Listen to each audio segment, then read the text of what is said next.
What's up, guys? So it's shaping up that the Flag Smashers aren't going to be the only villains in Falcon and the Winter Soldier. The Flag Smashers aren't only running from Falcon and Bucky, it seems like they're also running from the Power Broker as well.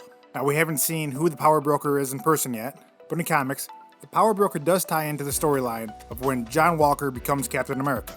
So in this video, we'll be taking a look at who the Power Broker is, and hopefully that will give you a better understanding of the show. The Power Broker's real name is Curtis Jackson. Go shorty, it's your birthday. No, not that Curtis Jackson. Jackson was originally the head of the West Coast Division of the Corporation, which is a criminal organization, but after a plan to take over the Hulk ends as badly as the plan sounds, Curtis is arrested. When Curtis is released, he decides to start his own business, called Power Broker Inc., and takes on the name of the Power Broker. Power Broker Inc. is a business that gives normal people super strength. Strength even greater than what Captain America got from the Super Soldier Serum. Which in Falcon and the Winter Soldier, you see a text from, who I'm guessing is the Power Broker, to the Flag Smashers, saying that you stole from me, which is probably the strength augmentation.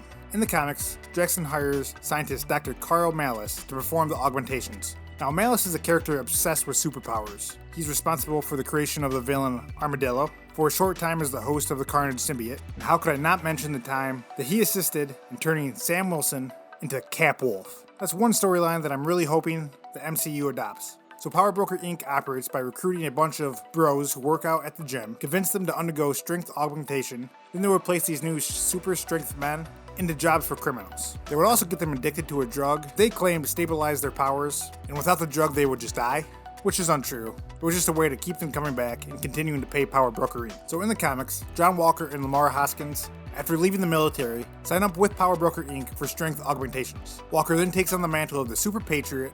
Hoskins initially takes on the name Bucky, but is later called Battlestar. Battlestar, John Spartan. Battlestar?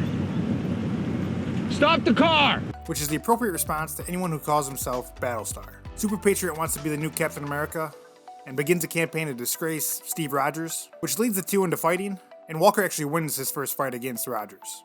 Now, we're only 2 episodes into the show, but my guess is that Walker, under the pressure of being the new Cap, Things are really intense for you, aren't they, Walker?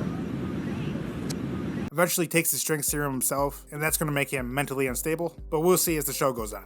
So after Steve Rogers loses the fight, he begins to investigate Power Broker Inc., and he uses a friend to help him get an invitation for the augmentations. Cap then infiltrates their facilities, where he's able to find Dr. Malice, and learns that only about half the augmented subjects are successful. The other half become deformed and brain damaged, and they're literally just thrown into the sewers. Malice eventually tells Cap where Curtis Jackson lives, but before Cap can arrest Jackson, the US military shows up to Jackson's home to pretend to arrest Jackson, although Cap eventually figures out that the military has been working with Jackson to create their own super soldiers. And Cap has to fight one of these soldiers, named G.I. Max, who dies almost immediately by friendly fire. Curtis is then arrested by the police, but is released on a $1 million bail. But Jackson's arrest doesn't slow him down at all. He keeps up his business, however, his criminal ways eventually catch the eye of Scourge of the Underworld. Now, Scourge plays a similar role to the Punisher, where he just kills villains. Scourge was created to specifically kill off villains Marvel felt were unneeded or just not well thought out, just to eliminate them from the Marvel universe. But Scourge decides that one of the villains that needs to be brought to justice is Curtis Jackson.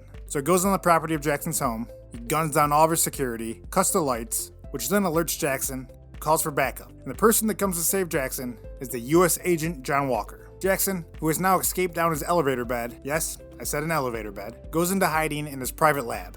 But after Scourge blows down the doors, Jackson decides his only way to defeat Scourge is to augment his own body. However, the augmentation doesn't go as planned, and he grows so large that he can no longer even move. With the Power Broker out of commission, Dr. Malice attempts to take over the business for himself, although Jackson has his legs broken for his betrayal, and he becomes paralyzed, which is why you now see him in a wheelchair, although Jackson immediately hires Malice back to find a way to reverse his body augmentation, so he can go back to a normal size. But in the meantime, Jackson has created this steel exoskeleton to at least allow him to move. And Malice and Jackson start rounding up all the people they gave super strength, just to use them as guinea pigs to find a way to reverse Jackson's gigantic body. And they end up kidnapping Lamar Hoskins, aka Battlestar.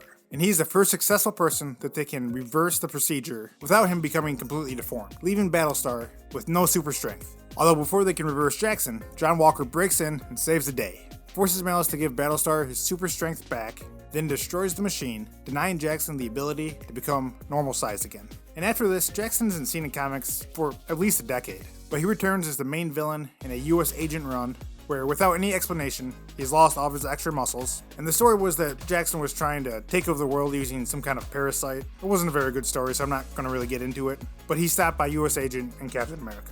It doesn't really matter anyway, because the next time we do see Jackson, he's dead. And the Punisher is digging out a chip from his arm to use as his identity to break into a private auction. We don't technically see Jackson dead, but it's the Punisher, so he's definitely dead. But with his death, I'm going to wrap up this video. Hope you guys liked it. If you did, make sure you slap that like button. If you want to see more videos like this, make sure you subscribe. I'll see you guys on the next one. Peace.